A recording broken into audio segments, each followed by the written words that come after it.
The hotel front desk called my room at 3 a.m. to tell me that 3 people just asked for my room and they're coming up right now.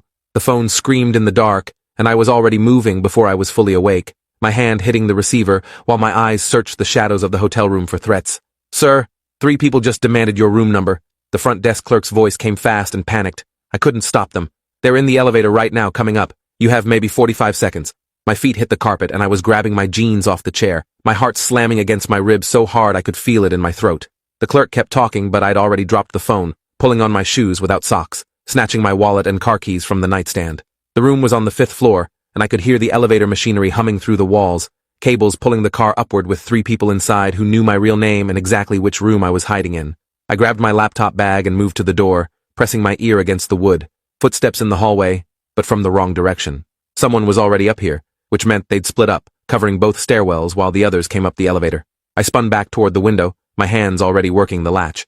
The Riverside Inn was a cheap roadside place with windows that actually opened, not like the sealed corporate hotels where you were trapped inside their climate-controlled box. Cold November air hit my face as I shoved the window up, looking down at the fire escape that I'd specifically checked when I'd arrived 3 days ago.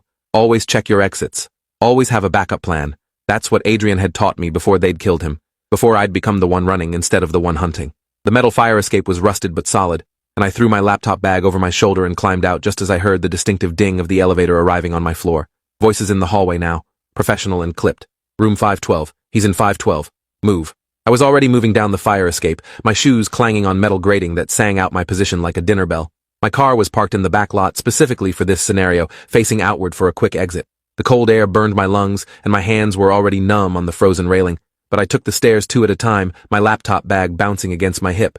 Behind me, I heard the window of my room slide open, and a man's voice shouting down at me to stop, that they just wanted to talk. People who just want to talk don't show up at 3 a.m. with a team. They don't bypass hotel security protocols. They don't move with the coordinated precision I was hearing in their movements.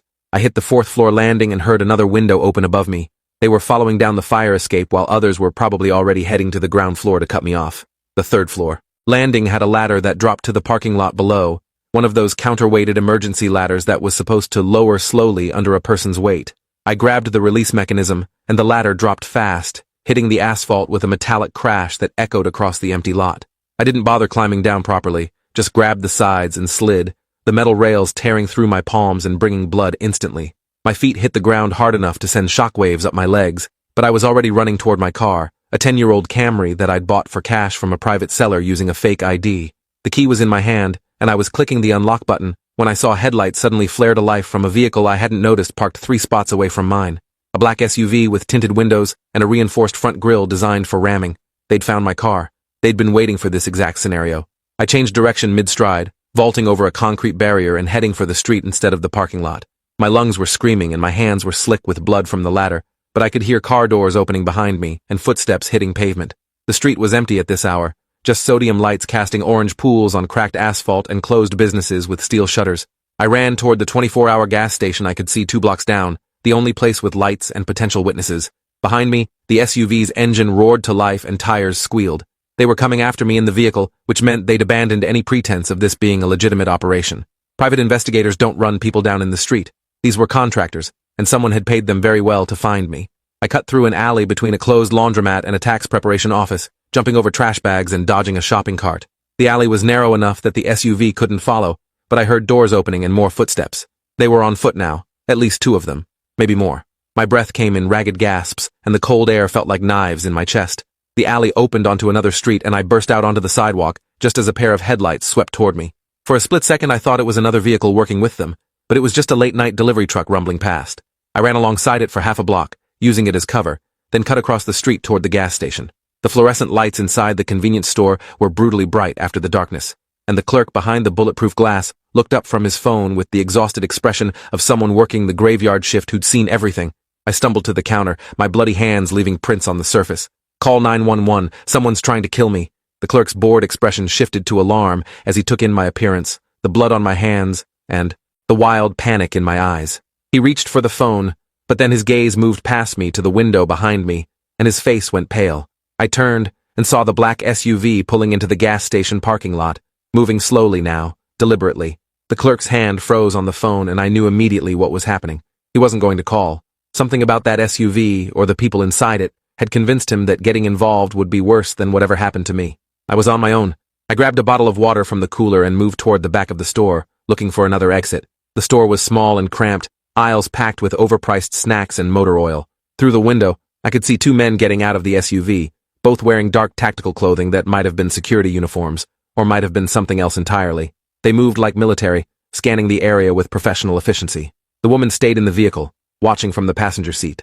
I found the back door near the restrooms, one of those emergency exits with an alarm bar. I hit it hard, and the alarm immediately started shrieking, but I was already outside in another alley behind the gas station. This alley ran parallel to the main street and was lined with dumpsters and loading docks. I ran past a Thai restaurant and a cell phone repair shop, both closed and dark. Behind me, I heard the emergency door crash open again and shouting voices. The alarm was still screaming, which might bring real police or might bring nothing at all in this neighborhood at this hour. I couldn't count on help. I had to assume I was alone in this. My laptop bag kept bouncing against my side, and I realized it was slowing me down, but I couldn't abandon it because it contained everything I'd gathered over the past 3 months. Every file, every piece of evidence, every connection I'd documented about the Kessler Group and what they'd done to Adrian.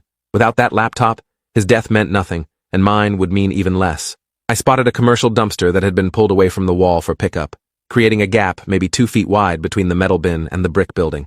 I squeezed into the space and pulled the dumpster back toward the wall as much as I could, creating just enough shadow to hide in. The smell was overwhelming, rotting food and stale beer, but I pressed myself into the corner and tried to control my breathing. Footsteps approached, heavy boots on concrete, 2 sets of feet, moving methodically, checking doorways and behind barriers. A flashlight beam swept across the dumpster's surface, and I held my breath, my heart pounding so loud I was sure they'd hear it. The footsteps paused right next to my hiding spot. One of them spoke into a radio. North Alley, no visual. Might have made it to the residential area. The response came back crackling with static. Keep searching. He can't have gone far. We need him contained before sunrise. The footsteps moved on, and I waited in the dark, counting to 100 before I dared to move. My hands were throbbing from the ladder burn, and I could feel blood soaking through my shirt where I'd scraped my side going over the concrete barrier. Every instinct screamed at me to keep running, to put as much distance as possible between myself and this place, but I forced myself to think strategically. They had vehicles and coordination and resources. I had nothing but the clothes on my back and a laptop full of data that could destroy the people hunting me. Running blindly would just delay the inevitable. I needed to change the game. I pulled out my phone, a burner I'd bought 2 weeks ago, and dialed the only number I'd memorized. It rang 4 times before a woman's voice answered, groggy and irritated. This better be life or death, Tobin. Her name was Kelsey Vance, and she was an investigative journalist with the kind of reputation that made powerful people nervous. I'd been feeding her information for weeks, small pieces of the larger puzzle, building a relationship. She's trying to get this phone call. Kelsey, it's happening. They found me. I'm in the city, near the Riverside Inn. They tried to grab me at my hotel. I heard sheets rustling and her voice became immediately sharper. Who's they? How many? I gave her the basics while watching the mouth of the alley for movement. 3 that I know of, maybe more. Professional contractors. They knew my alias, knew my room number. Someone inside the organization must have tracked my credit card. Kelsey was quiet for a moment, and I could hear her thinking. Where are you right now? Exactly? I described my location, and she cursed softly. That's a bad area. No cameras, no witnesses worth a damn. You need to get to a public place with security. I told her about the gas station clerk who'd refused to call 911, about the SUV that moved like it had official backing. She cursed again. The Kessler Group has contracts with half the private security firms in the state. If they put out word you're a fugitive or a threat, every rent-a-cop in the city will be looking for you. You need to get to my office. We'll go live with what we have. It's not the full story, but it'll be enough to make you too visible to disappear quietly. Her office was downtown, at least 20 minutes away by car, and I had no car. I'd have to walk or steal a vehicle or somehow get an Uber without leaving a digital trail. Every option felt impossible. I asked Kelsey if she could come get me, but she explained that if they were tracking me through digital means, they were probably monitoring everyone in my contact list. Her showing up in this area at 3 a.m. would confirm their suspicions about what I'd been doing. We need to be smart about this. Get to a main street, somewhere with traffic and lights. Find a way downtown that doesn't involve your credit card or phone. I'll have someone meet you. She paused. And Tobin, whatever you do, don't let them get that laptop. If they destroy what's on it, we've got nothing. I promised her I'd protect the laptop and ended the call, then immediately powered down the phone and removed the battery. If they were tracking me electronically, every second that phone was active was a beacon. I tucked the pieces into different pockets and prepared to move. I climbed out from behind the dumpster and moved deeper into the alley system, staying parallel to the main street but using the back routes. The sky was still dark, but had that quality that suggested dawn was coming in a few hours. I needed to be somewhere safe and public by then. The residential area Kelsey had mentioned was ahead, rows of modest homes with chain-link fences and cars parked on the street. I could see lights on in a few windows, early risers or people who'd never gone to bed. I was debating which street to take when I heard the SUV engine again, cruising slowly down the street ahead. They were doing a grid search, systematically covering every block. I backtracked and took a parallel route, cutting through someone's backyard and hoping no dogs would alert. The backyard belonged to a small house with a detached garage. Through the garage window, I could see an old motorcycle covered with a tarp. I tried the side door and found it unlocked. Small-town trust that seemed dangerously naive, until I reminded myself I was the one breaking into garages at 3 a.m. The motorcycle was a vintage dirt bike, maybe 250cc, with keys hanging on a hook by the door. I grabbed them and wheeled the bike outside, my conscience briefly protesting before survival instinct crushed it. I'd mail the owner cash later if I survived. I kicked the starter and the engine caught on the third try, roaring to life with a noise that seemed catastrophically loud in the quiet neighborhood. Lights came on in the house and I was already moving, releasing the clutch and shooting out of the driveway onto the street. Behind me I heard shouting and the SUV's engine revving. I cranked the throttle and the bike shot forward, weaving between parked cars. The SUV couldn't match my maneuverability through the residential streets, but it was faster in straight lines. I ran 2 stop signs and cut through a park, the bike's knobby tires tearing up grass and leaving deep gouges. My laptop bag bounced wildly, and I had to hold it with one hand while steering with the other, a recipe for disaster. But I had no choice. The SUV tried to follow through the park, but got stuck on a decorative boulder, buying me precious seconds. I emerged onto a larger boulevard and opened the throttle completely, the bike screaming as I pushed it to its limits. The downtown skyline was visible ahead, glass towers reflecting the city lights. I aimed for the tallest cluster of buildings where Kelsey's newspaper office was located. The streets here had more traffic even at this hour, delivery trucks and shift workers heading home. I wove between them, running red lights and using the bike's size to slip through gaps no car could manage. Behind me, the SUV was still pursuing, but they were falling back, unable to match my pace through the denser traffic. I started to believe I might actually make it. That belief lasted exactly 10 seconds before a police cruiser appeared from a side street, lights flashing, pulling behind me with sirens blaring. My first instinct was relief, because police meant safety and witnesses, but then I remembered what Kelsey had said about the Kessler Group's connections. If they'd reported the bike stolen, if they'd fed the cops a story about me being dangerous, the police wouldn't be my salvation. They'd be another obstacle. I had to make a choice in the split second before the cruiser got close enough to force me to stop. I chose to keep running. I took a hard right down a one-way street going the wrong direction, praying no cars were coming the other way. The cruiser followed, and the SUV joined from another angle, now both of them chasing me through the city streets. This was escalating beyond anything I'd prepared for. I cut into an underground parking garage, the bike's engine echoing off concrete walls as I descended into the structure. The cruiser tried to follow, but its lights and sirens gave me constant updates on its position. I went down 3 levels, and then killed the bike's engine, coasting silently into a spot between 2 vans. The cruiser drove past, searching. I waited in the dark, listening to its engine fade. The SUV hadn't followed into the garage, which meant they were probably covering the exits. I was trapped, unless I could find another way out. I left the bike and moved on foot, carrying my laptop bag and looking for stairs or service elevators. The parking garage connected to an office building, and I found an access door that opened into a lobby. Security desk was empty, just a sign-in sheet and a camera pointed at the entrance. I avoided the camera's sightline and found the building directory. Kelsey's newspaper, the Metro Sentinel, was on the 9th floor of a building 6 blocks away. I needed to get there without going back outside where the police and the SUV were waiting. I remembered something Adrian had taught me about downtown buildings during one of our long surveillance shifts. The old commercial district had been built when city blocks were planned as integrated units. Many buildings shared basements and service tunnels, connections that had existed since the 1950s and were often forgotten by modern security. If I could find those tunnels, I could move between buildings without surfacing. The parking garage had a maintenance level below the regular floors, accessed by a freight elevator. I took it down and emerged into a maze of mechanical rooms and storage areas. Pipes ran along the ceiling and the air smelled like old concrete and machine oil. I found what I was looking for after 10 minutes of searching, a service tunnel marked with faded signs indicating it led to the adjacent building. The tunnel was narrow and dark, lit by bare bulbs every 20 feet. I moved through it quickly, my footsteps echoing. Halfway through, I heard voices ahead and froze. Someone else was in the tunnel system. The voices were getting closer, 2 men having a conversation about basketball scores, maintenance workers, probably doing overnight rounds. I pressed myself against the wall and let them pass. 2 guys in coveralls carrying toolboxes who didn't even glance in my direction. After they were gone, I continued until I found another freight elevator. This one took me up to the basement of a different building. The directory showed I was now 3 blocks closer to Kelsey's office. 3 more tunnel connections, and I'd be there. The tunnel system was like a forgotten underground city, and I navigated it using old signs and intuition. Some sections were clean and well lit, part of active building infrastructure. Others were abandoned, filled with broken equipment and graffiti from decades past. I emerged in the sub-basement of the building next to the Metro Sentinel's tower. One more connection and I'd be there, but this tunnel was blocked by a locked gate. Through the bars I could see the passage continuing into darkness, but the padlock was industrial grade and new, suggesting someone had sealed this route recently. I was debating breaking through when I heard footsteps behind me. I turned and saw a security guard approaching, hand on his radio. "Sir, you can't be down here. This is a restricted area." I raised my hands, showing I wasn't a threat, and tried to explain that I was meeting someone in the building. The guard wasn't buying it, his hand moving closer to his radio trigger. Before he could call it in, I heard more footsteps from the direction I'd come.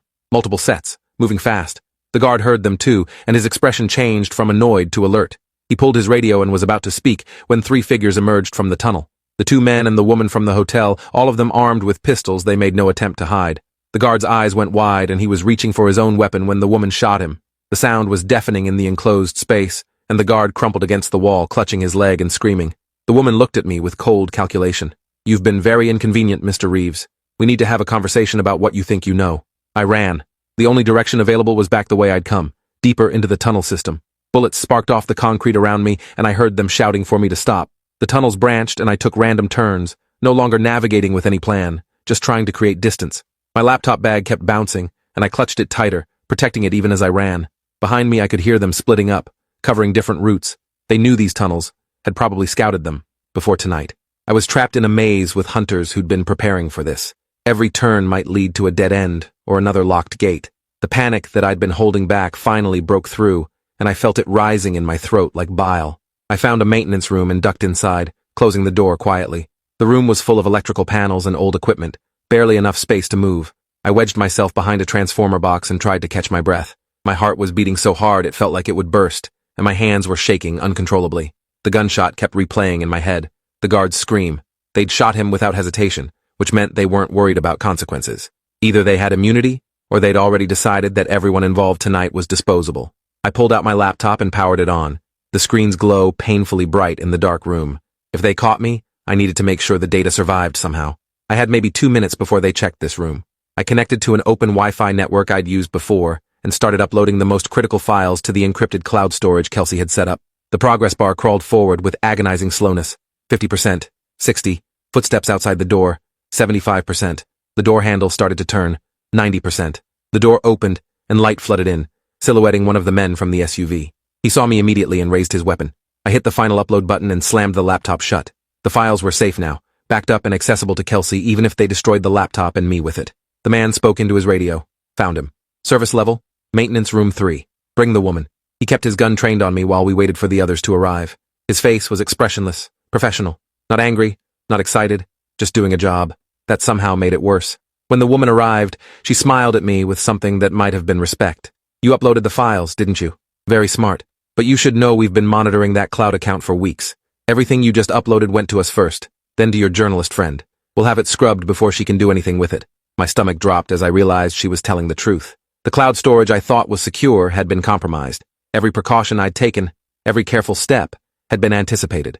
They'd been 3 moves ahead the entire time. The woman gestured for me to stand. Her 2 companions flanked her, weapons ready. "We're going to walk out of here very quietly. You're going to come with us and answer some questions about Adrian Murphy and what he told you before his accident." The word accident dripped with mockery. Adrian had been forced off a mountain road 6 months ago, his car plunging 300 feet into a ravine. The police ruled it an accident, blamed icy conditions and excessive speed. But Adrian had been the most careful driver I'd ever known, and he'd called me 2 hours before he died to tell me he'd found proof of what the Kessler Group was doing. He'd never gotten the chance to share it.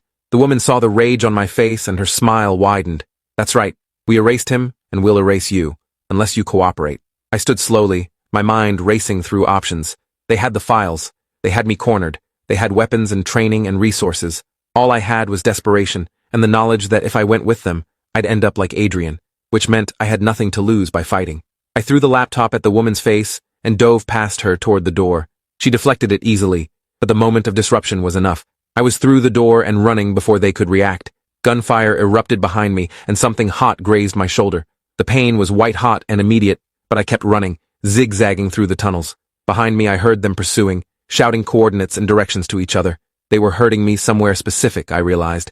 Every turn I took seemed to be the one they wanted. The tunnel opened into a large underground chamber, some kind of old utility station with machinery that hadn't run in decades. Catwalks crossed overhead and water dripped from pipes. It was a dead end. I spun around and they were already there, blocking the only exit. All 3 of them, weapons raised. The woman stepped forward. "This is over, Mr. Reeves. You fought well, but you were never going to win." I backed up against the far wall, my shoulder throbbing and blood soaking my shirt. My laptop bag was gone, dropped somewhere in the tunnels. Everything I'd gathered, all the proof, meaningless now. The woman raised her weapon, taking careful aim at my center mass. "Any last words?" Before I could answer, the chamber flooded with light and voices shouted from above. "Police! Drop your weapons!" I looked up and saw figures on the catwalks, at least a dozen of them, all armed and wearing tactical gear. The woman and her companions froze, calculating odds. One of them started to raise their weapon and was immediately cut down by precise fire from above. The other man dropped his gun and raised his hands. The woman stared at me with pure hatred, then slowly lowered her weapon and placed it on the ground. The tactical team swarmed down, securing the contractors and checking me for injuries. I couldn't process what was happening. These weren't regular police. Their gear was federal, marked with DEA and FBI insignia. A man in a suit descended the stairs from the catwalk, picking his way carefully through the old machinery. He was in his 50s with gray hair and the bearing of someone who'd spent decades in federal law enforcement. "Mr. Reeves, I'm Special Agent Coleman with the FBI. We've been investigating the Kessler Group for 18 months. Your friend Adrian Murphy was working with us as a confidential informant before his death." The ground felt like it was tilting beneath me. Adrian had been working with the FBI? He'd never mentioned it, never given any indication. Coleman saw my confusion and continued. "Adrian couldn't tell you because it would have put you at risk. But after his death, we continued monitoring the people he'd been investigating. When you started asking questions and gathering evidence, we knew you'd become a target. We've been tracking you for the past month, letting the Kessler contractors lead us to their network." I felt rage building in my chest, hot and choking. "You knew they were coming for me tonight? You let them chase me? Let them shoot at me? Used me as bait?" Coleman had the decency to look uncomfortable. "We needed them to expose themselves, to make moves that we could document and prosecute. If we'd intervened earlier, they would have scattered, and we'd have lost our chance. I know it doesn't seem fair, but you helped us break a case that's going to bring down one of the largest corporate fraud rings in the country." "Fair?" I shouted, my voice echoing in the chamber. "Adrian is dead. That security guard upstairs was shot. I've been running for my life for 3 months. Coleman nodded slowly. "Adrian's death was the motivation for this entire investigation. We're going to make sure the people responsible pay for it, and that guard is already in surgery. He'll survive." The woman they'd arrested, the one who'd been hunting me all night, started laughing, a cold, bitter sound that made my skin crawl. "You think this ends anything? The Kessler Group has connections in every major law enforcement agency. Prosecutors, judges, politicians. You'll arrest us and we'll be out in 48 hours. Coleman walked over to her, his expression hard. "Not this time. We've been building this case with parallel construction, keeping every piece of evidence away from anyone who might be compromised. The prosecutor we're working with is clean and motivated. You're going away for a very long time." The woman's confidence faltered just slightly, and I saw real fear flash across her face for the first time. EMTs arrived and started treating my shoulder wound. The bullet had grazed the muscle but hadn't hit anything vital. They bandaged it and gave me something for the pain while Coleman explained what happened next. I'd need to give a formal statement, probably testify at trial. The Kessler Group's leadership would be arrested within hours, their assets frozen, their operations shut down. The evidence Adrian had gathered, combined with what the FBI had collected and what I'd documented, painted a picture of systematic fraud that had stolen millions from investors and pension funds. Coleman pulled out his phone and showed me photos of people being arrested across the city. The CEO of Kessler Group in handcuffs on his lawn, board members led from their offices. The scope was massive, but it didn't bring Adrian back. It didn't erase the 3 months I'd spent running and hiding and terrified. It didn't undo the trauma of being hunted through the streets like an animal. Coleman seemed to understand what I was thinking. "I know this doesn't fix what you've lost.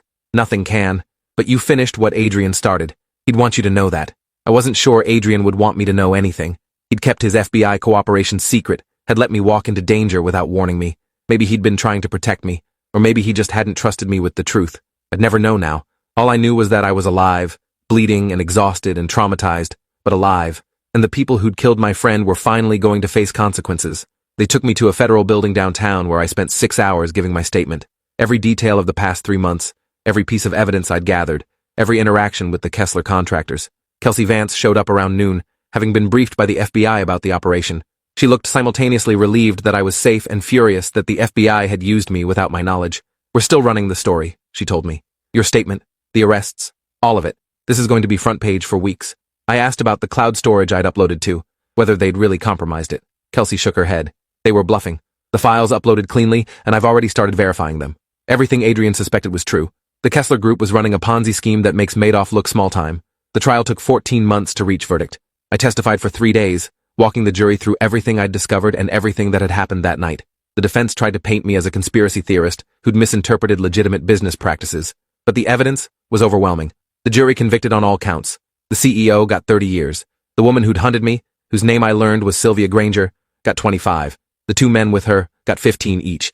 Dozens of other Kessler employees received sentences ranging from probation to a decade behind bars. The company's assets were liquidated and used to compensate victims. I moved to a different city after the trial, started a new job with a different name. Not hiding this time, just trying to build a life that wasn't defined by what had happened. I still wake up sometimes at 3 a.m., heart pounding, convinced I hear footsteps in the hall. The therapist says that's normal, that trauma doesn't follow a timeline. Some nights I think about Adrian and wonder if he'd be proud of what I did or angry that I'd put myself at risk. Mostly I think about that hotel phone call, how close I came to not answering it, to being grabbed in my room with no chance to run. I think about Damien, the night clerk who'd risked his job to warn me, and I sent him money anonymously because I couldn't thank him directly without potentially putting him at risk. I think about the motorcycle I stole and the owner who I repaid with interest and an anonymous note explaining why. I think about the security guard who took a bullet and eventually recovered but quit his job because he couldn't handle the trauma. And I think about how justice, when it finally comes, never feels quite as satisfying as you imagine it will. The bad guys went to prison, the stolen money got recovered, the truth came out, but Adrian was still dead, and I was still damaged, and victory tasted like ashes mixed with relief. 2 years later, I received a letter from Sylvia Granger in prison, asking to meet. I threw it away without reading past the first line. Some conversations aren't worth having. Some closure isn't real closure. Adrian had taught me that the hard way. In the end, I survived because a night clerk made a phone call and federal agents decided I was worth saving, even if only as bait.